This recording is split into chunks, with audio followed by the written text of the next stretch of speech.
Look at this unoccupied shelf. Doesn't it look dull and boring? And this desk, doesn't it feel a little too drab?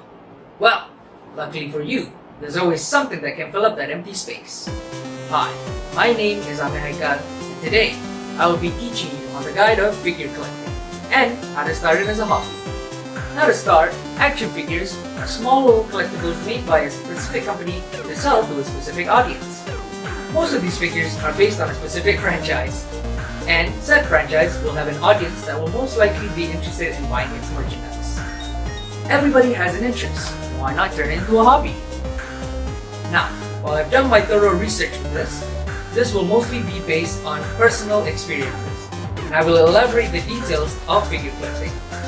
We'll go in depth, from where and how to search, all the way to the intricacies of figure mechanics. So, let's begin with the start of this process. To start, the first key element in this guide is doing the necessary research and creating a jumping off point. So, the first step is to pick an interest. For this, I've chosen the vast world of video games and its extensive merchandising history as the basis. The cast of colorful characters spanning from different video games such as Super Mario, Sonic the Hedgehog, Crash Bandicoot, and plenty of other retro classics have a rich history in merchandising.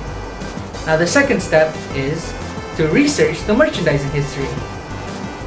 Video game merchandising can be traced all the way back to the first installment of the game.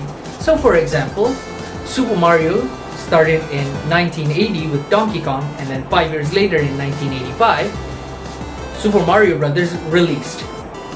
In that time, there have been plenty of Mario merchandise for the consumers to buy. Now, what do these include?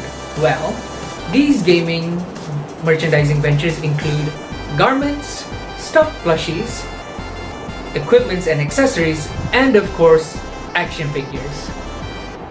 Now that we have a starting point, let's move on to the search for the figures. Now, the second key point in this guide is the search to find and purchase these figures. The first step is how and where to find. Well, physical stores and e-commerce websites are good options to use when searching for these figures. For physical stores, you can simply walk in, pick it off the shelf, and walk out. And for e-commerce, you can simply go online, search for the figure, and have it sent to you directly. Another good options are second-hand shops. These ones are good to find old and vintage figures. Places like Jalan Jalan Japan and JBR Bundle are good options physically, and e-commerce websites like Carousel are good options virtually. Now, another tip that I'm going to give is how to efficiently spend and purchase. This one's important. To note, do not buy on impulse. Be sure to check prices and compare wherever and wherever you can. It is important to note that spending wisely helps in the long run. Another point I would like to bring up is always inspect the figure's condition. The damage to price ratio must be reasonable. For example, this figure costs 50 ringgit, but due to its exposure to sunlight and the damage it's done by yellowing, it would be more reasonable if the figure would cost around 30 to 40 ringgit. After all is said and done, you may be able to purchase the figure. Now that you've purchased it, it's time to have it prepped for display. The third and final step in this guide is the care and management of your figures and how to display your collection. To start, the first step is restoring and touching up the figures to your liking. Second-hand figures are bound to be heavily used, so it's important to note that by restoring the figures to its original intent, it will help the figure feel more brand new or make it look nicer. Some figures tend to have paint errors or lack detail.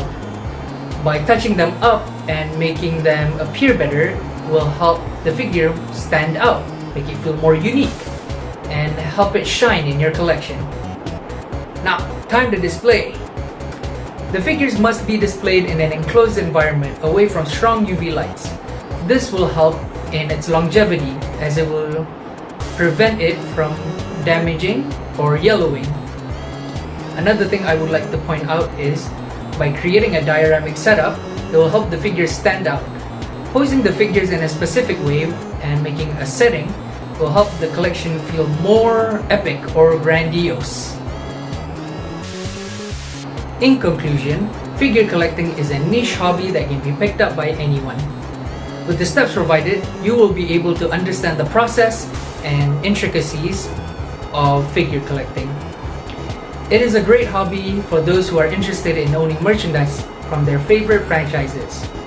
So, I hope this talk has been plenty helpful and probably inspire someone to start figure collecting as a hobby. With that said, my name is Haikal and thank you for your time.